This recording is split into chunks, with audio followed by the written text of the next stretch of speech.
restoring Illinois to greatness. This is Illinois Rising, presented by the Illinois Policy Institute and hosted by AM 560's Dan Proft.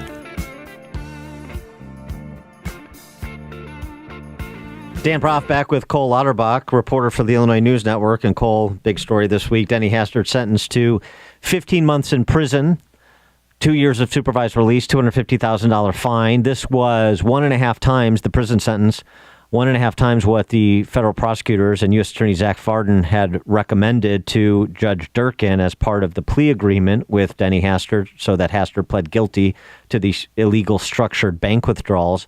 But there's still a lot of controversy over whether this was justice in the case, knowing the underlying crimes. The three words that will be emblazoned on Denny Hastert's epitaph, spoken repeatedly by Judge Durkin: serial child molester.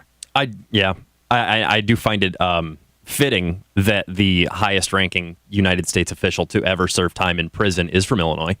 Yeah, sad commentary. That to me just fits. But I do, serial sexual predator molester. I mean, to me, this is, and you're also looking at court-wise an Al Capone situation where a monster gets charged with a lesser crime, but the charge is based off of other offenses, which, you talk about just and the law. Is it right? But is it also under the guise of the law? Well, Judge Durkin was careful and shrewd to point out that when Hastert was questioned about the bank withdrawals by FBI, he tried to pin them on individual A, the individual with which he had this $3.5 million agreement that he was paying down for past crimes against individual A that couldn't be prosecuted because of the statute of limitations.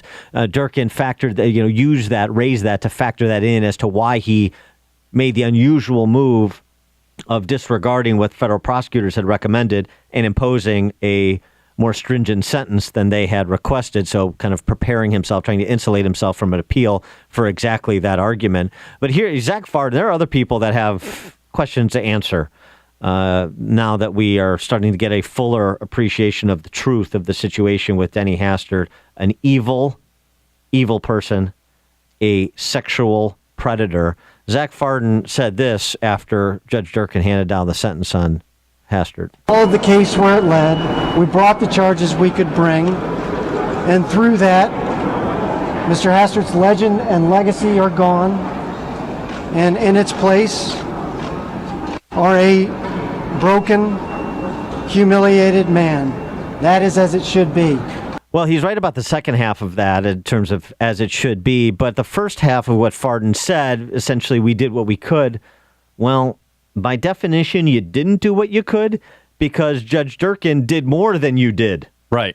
And also, and Judge Durkin could have, if I'm not mistaken, I'm not the one with the legal expertise here, but he could have done more, correct? Could have maxed him out at 5 years. 5 years, exactly. I mean, so he could have done more. And in my opinion, I mean, humanity-wise, I think that should have been the appropriate sentence. If you're including the thought of the fact of the reason for his crime, I think that would have been completely appropriate. Yeah, I agree with that. And the other interesting development at the sentencing hearing, kind of a bombshell, was one of the victims who testified against Hastert, who offered a statement against Hastert, was the brother of Tom Cross, former state representative from Kendall County, a protege of Denny Hastert, served as House Republican minority leader for 10 years, 2003 to 2013.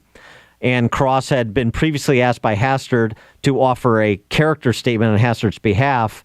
Of course, once he learned from his brother that how Hastert had victimized him, he never responded to that. But boy, I mean, but think about the kind of delving down the rings of hell. I don't know that Dante authored enough rings for Denny Hastert. The idea that Hastert sexually molests Cross's brother and then potentially uses his political position to bring Tom Cross along to be his political sponsor and shepherd his career as some kind of make good for the molestation. Right. And you have, I mean, your experience in politics and all. Do you think, I mean, just looking at this, do you think honestly that that's what this was? Was it kind of a mea culpa via using my clout to advance him in lieu of the what he did to his brother? I don't want to psychoanalyze Denny Hastert. I don't want to go anywhere near that man's mind or heart. But boy, it's difficult to listen to what Tom Cross's brother said. Denny Hastert, certainly because of his relationship with Tom Cross. I know he said he didn't remember individual D, which turned out to be Scott Cross, Tom Cross's brother. I don't find that credible, given his relationship with Cross and his family.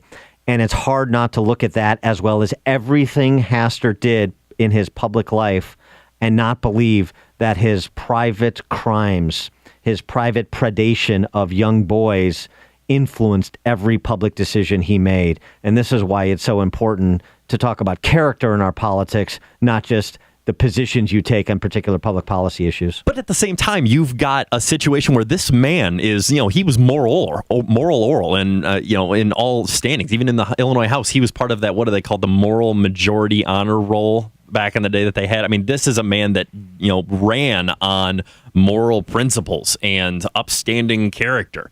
I mean, he was the accidental speaker. Yeah, and it's just a situation where this was something that I wonder, did Tom DeLay know? Those two were thick as thieves for decades. Who else knew about this? Because you have media organizations that were told. Yeah, I think there's more to come before Denny Hastert shuffles off to prison. A lot of unanswered questions yet.